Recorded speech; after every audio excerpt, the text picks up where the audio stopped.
Today's topic is centering. How do we find our way back to balance and centeredness when we get caught up in circumstance and the tides of ever-changing emotions? So that's what we get to talk about today.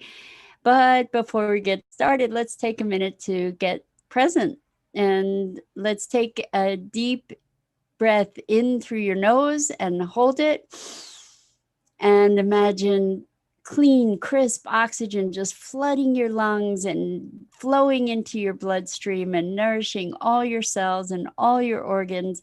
And as you exhale, roll your shoulders and relax and allow yourselves to just ease into wherever you're sitting, and take another deep breath in through your nose. Hold it, and this time imagine sparkling white light coursing into every molecule and electron in your body and your being, and connecting you with the universe beyond you, so that you're part of this grander experience.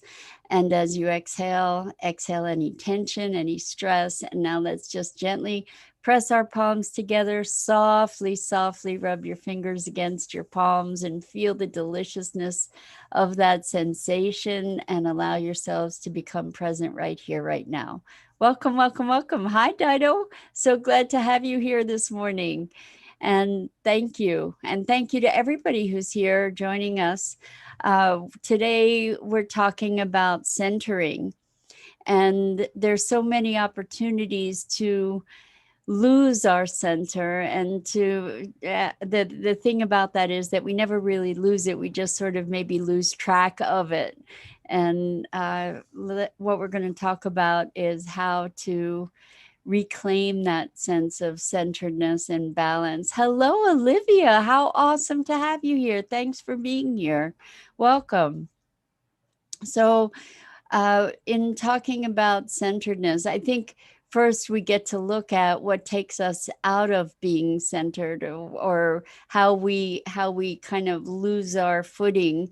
And I think it's easy to get caught up in the momentum of our interactions with people and situations, even internally, to get caught up in our own momentum of thought and emotion. I'm just thinking of, for instance, watching the news, and how if we watch the news, we can get caught up in the story around what's happening and have an emotional reaction to it, and then that spirals into more internal conversation, and it just gains this momentum, and there we are going right down a rabbit hole. And so the key, and this is kind of the irony about it, I guess, but the key for coming back to center is recognizing first that we're not.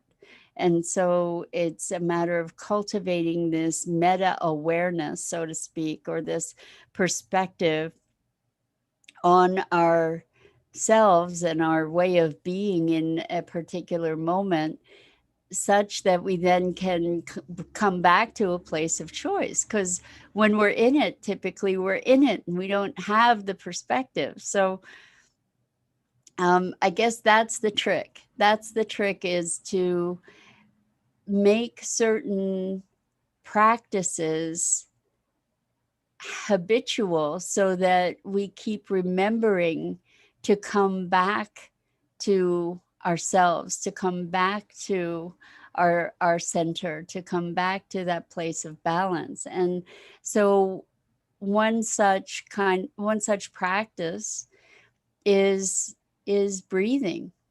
To as we remember to breathe more deeply into our belly, and by nature, that breath brings us to slow ourselves, to slow our reactivity, to slow our passions. So this is not only a way to bring ourselves to that meta awareness of ourselves, but also when we do get caught up and we do recognize that we were running away with the momentum of this fast moving train of emotion or thought, that we can bring ourselves back to a place of centeredness just with something as simple as the breath. And the trick is, and I know most of you or many of you know this, but the trick is that when we're breathing, when we're in a state of excitement and stress even, we tend to breathe from the top of our lungs. We tend to breathe higher up in our chest and into our shoulders, so that when we breathe, we're going, and what's happening is it's not filling our lungs fully. So if you instead imagine, if you allow yourself to imagine that you're breathing into your belly, and as you inhale, expand your belly outward. So you could even put your hands on your belly, and as you inhale, push your hands out by expanding your belly. And then exhale, you allow your hands to collapse your belly or push your belly in. Then you'll notice that it's a whole different experience of breath, and it allows us to slow ourselves down and become more present to our physicalness. And that's another way to bring ourselves into center, is to notice what's happening. Like maybe if you're in a state of upset, your heart is fluttering and you're breathing shallowly. And by putting your attention on your heart rate, for instance, we can actually use the breath to slow that and to ease that. And if we notice that we are holding a lot of tension in our shoulders and our neck, we can also bring awareness to those places of tension or compression and allow ourselves to breathe into those spaces and release those spaces. And then that brings us back to a place of greater presence and awareness. And I find it really interesting to watch myself periodically get caught up in the momentum of these moments, and in moments of conflict or moments of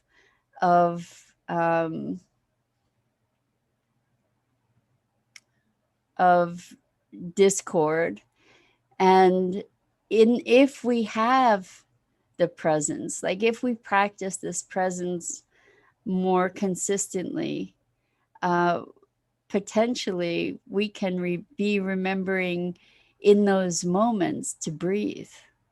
In those moments, we can sort of detach ourselves from those moments and then allow ourselves to be present again from another dimension of listening and presence. So this is, it's an interesting phenomenon, how our level of listening has a very profound impact on our physiology. So when we are defending, what is the dynamic that underlies defending an idea? It's often identification with that idea, like believing in some level that that idea is who I am. And when identifying with that idea, then a disagreement with that idea becomes a threat to my identity, right? So if I am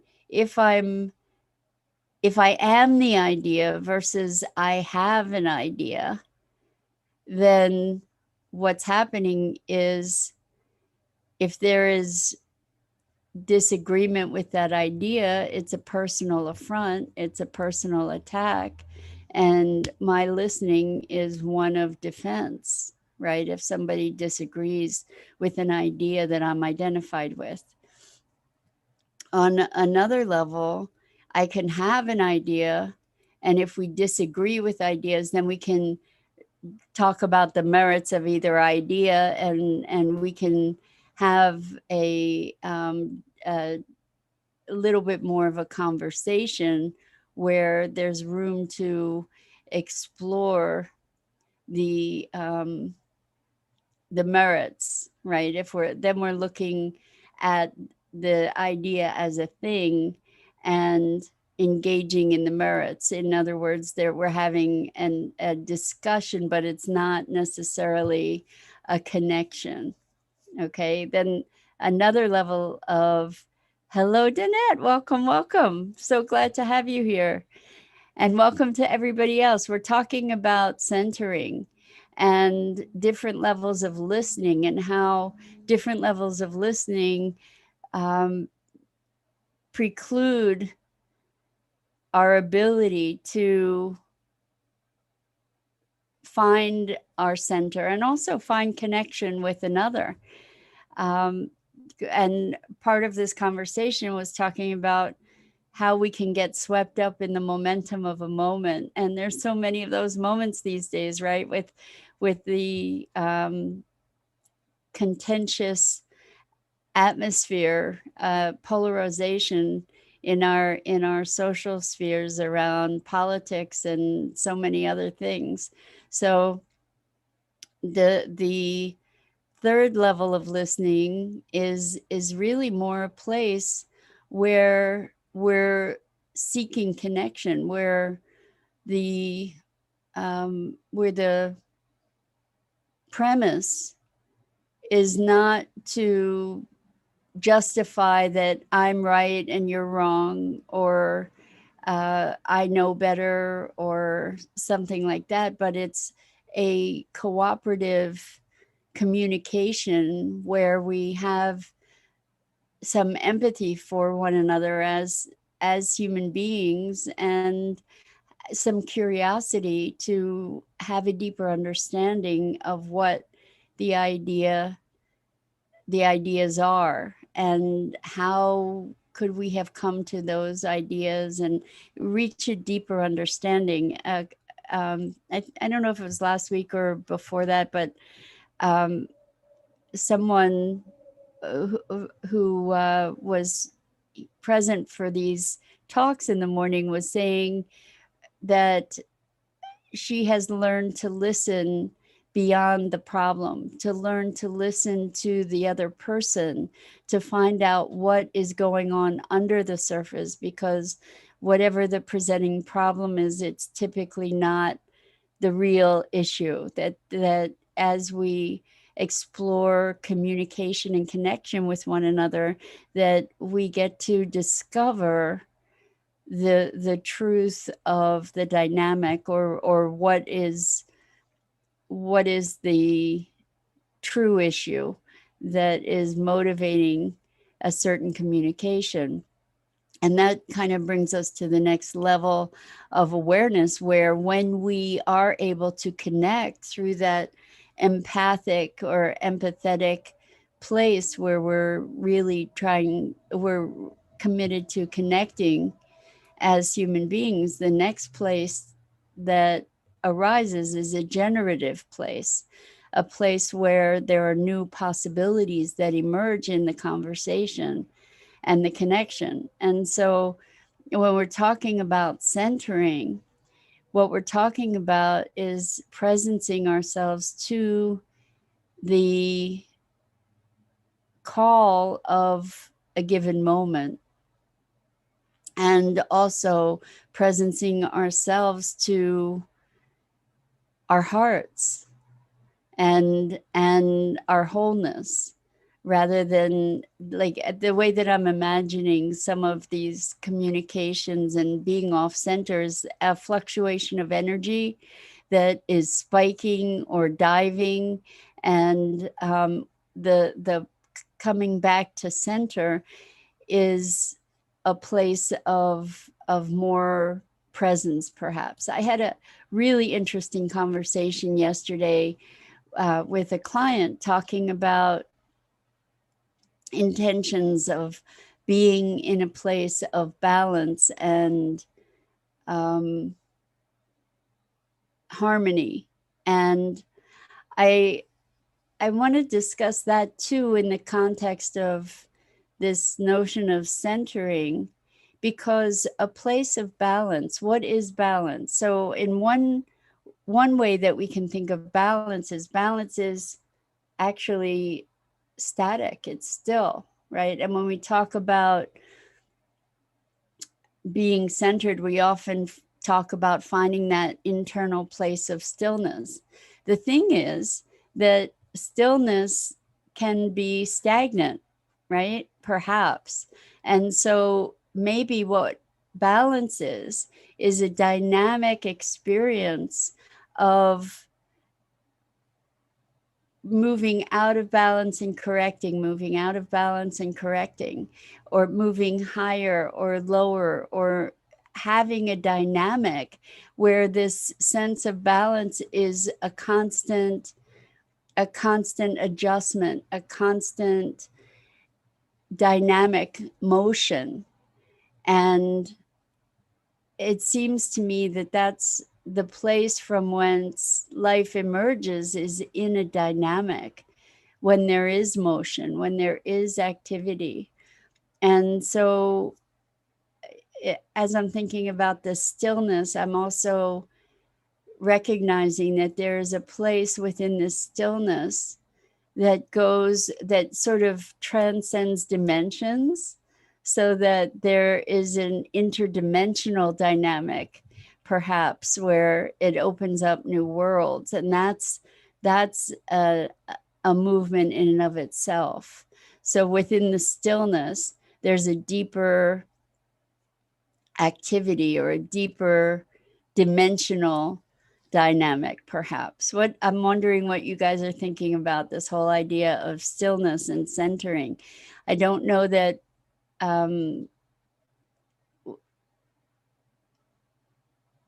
I wonder, in this space of stillness or centering, we imagine this experience of blissfulness. But when we think about creation, knowing that we are divine light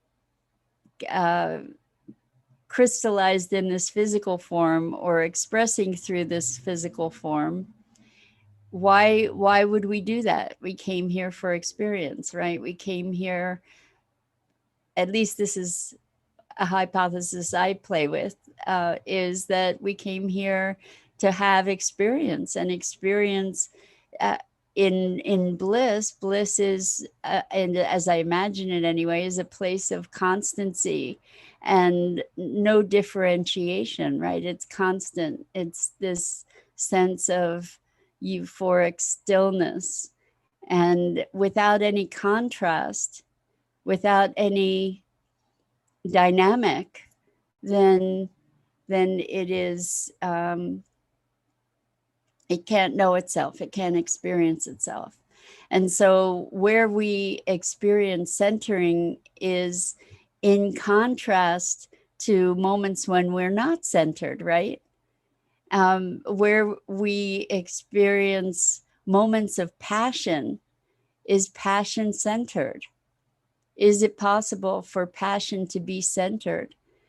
I think maybe what we look at here is degrees of fluctuation in emotion or reaction,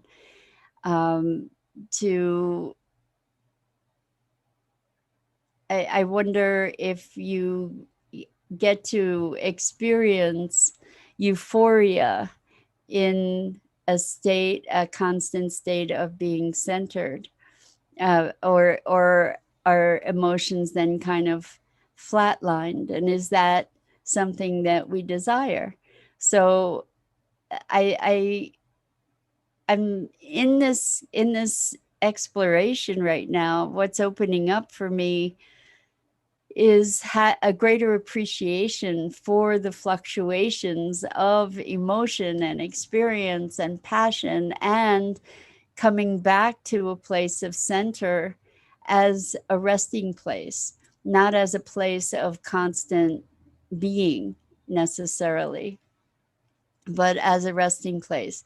It's funny because I'm thinking now of folks who, when life is peaceful, literally go and generate drama because the peacefulness is boring, or is just too still, and being in that stillness is disrupting in its own way, or discomforting in its own way, which is really interesting.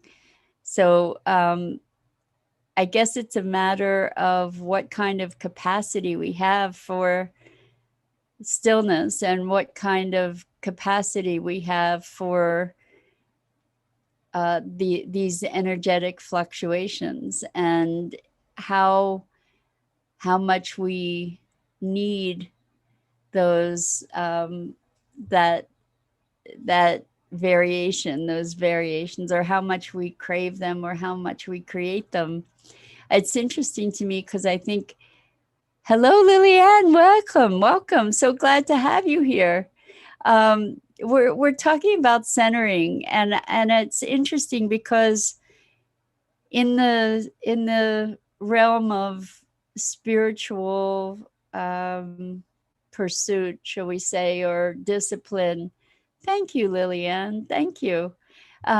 In this realm of spiritual awareness and awakening, we talk about balance and mindfulness, and I remember years and years ago, I went to visit an intentional community. It was a community that was based on the teachings of Gurdjieff, and the people were pretty much in constant meditation, right? So they were in this state of evenness all the time, and there were no smiles and there was no laughter in my experience of the time that I was there. And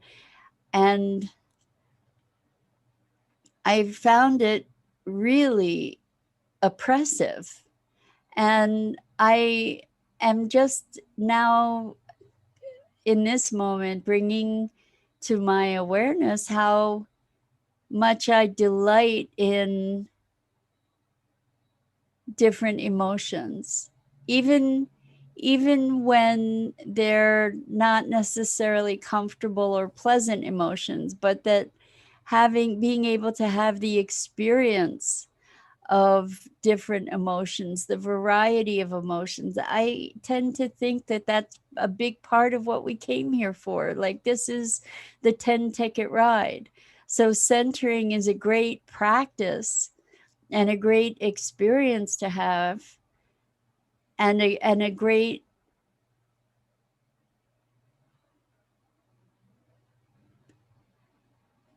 comfort to come back to.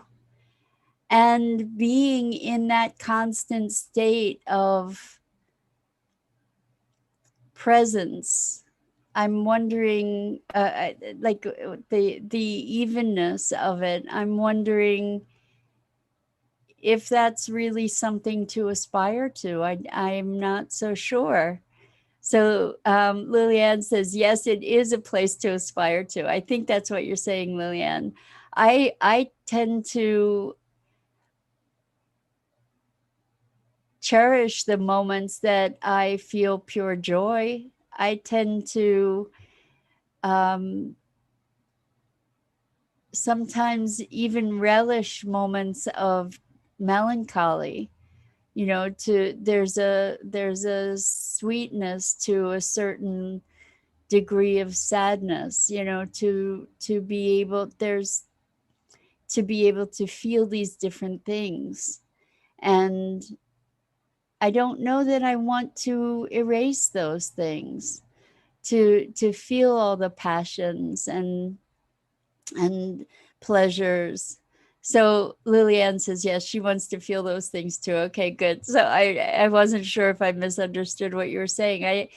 I, I'm not the person who came here to meditate for my life in a cave, and I value the fact that the people that are doing that are probably elevating the consciousness of the planet. I think that I am hungry for the experiences that are available to us as physical beings. And centering and centeredness and mindfulness is one of those experiences, or is on the spectrum of experience. But I don't know that I would want any one experience all the time. And um, yeah, I'm wondering what's your take on this? Meditation's awesome, to be able to get into a meditative state and that state of presence and that state of awareness. And there are so many other states also to experience. And I remember when I was in art school, I wanted to do everything. I felt like, oh my gosh, I'm here. It's like a playground with all these incredible toys to explore and play with, and I wanted to do it all and learn it all and enjoy it all. And my instructors didn't have that same idea. You know, their idea was that I should develop a body of work that was specialized. And I thought, wow, I'm never going to be in a place like this where I have so many, or I'm not likely to be in a place like this again with so many resources and opportunities to explore all these different things. And in a way, that's kind of what life is like, right? That we have so many things we can explore, and I want to drink in as much of it as I possibly can. Lillian asks if I paint, and I'm so glad you asked that, Lillian. I always imagined myself as a painter. Actually, I had been a glass blower, and I also did bronze sculpture when I was in college, as well as photography. But I did always imagine myself as a painter in some way, shape, or form. And recently, I just started playing with encaustic painting. And this is something that I was really interested in for a long time. It's painting with wax.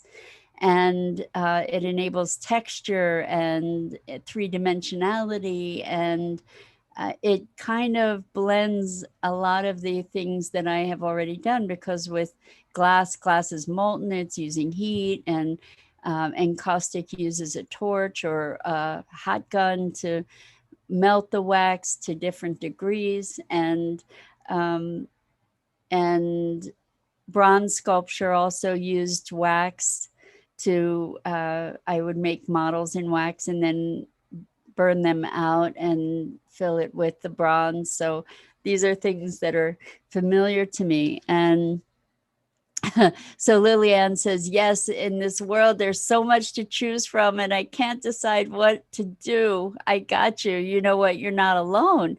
So that's kind of the dilemma. You know, there's so much to do that it's hard to decide what you want to do. And I have fought over the years, or wrestled with the notion of being a dilettante. So Lillian says, yes, wow, you tried a lot. And I still do try a lot of different things, because I'm curious. I'm so curious. And so some of these things, you know, like talking about dilettante, the idea is jack of all trades, master of none. However, there is a new model emerging where having an experience in lots and lots of different fields informs your perspective in a broader way. So it's not necessary to master all these different things, but having an awareness of all the different things then allows you to generate original thought, original ideas, because you have your hands in so many different things. You have so many different sources of reference that you can then synthesize in a way that is generative and creating something authentically new or out of the box, because you have all these different reference points. And so, Lillian, it sounds like you're an artist too. So you have all different ideas and interests in art. Well, I'm just not, these are not works of art. These are experiments, right? But these are my first two encaustic paintings, and I don't know how well they'll show here. But what's cool about this is there's all kinds of texture and color, and it was just really fun because you get to build it up. Lillian says that she's a multi-artist. I love that. I love multi-artists as opposed even to multimedia. But the thing that I like about encaustic is that it is multimedia. Like this has paper towels in it, and it has just buildup of all different colors. And it's just fun to be able to experiment and play. And I want to do it all too. I want to try all these different things and put it all together, and it's just really fun. So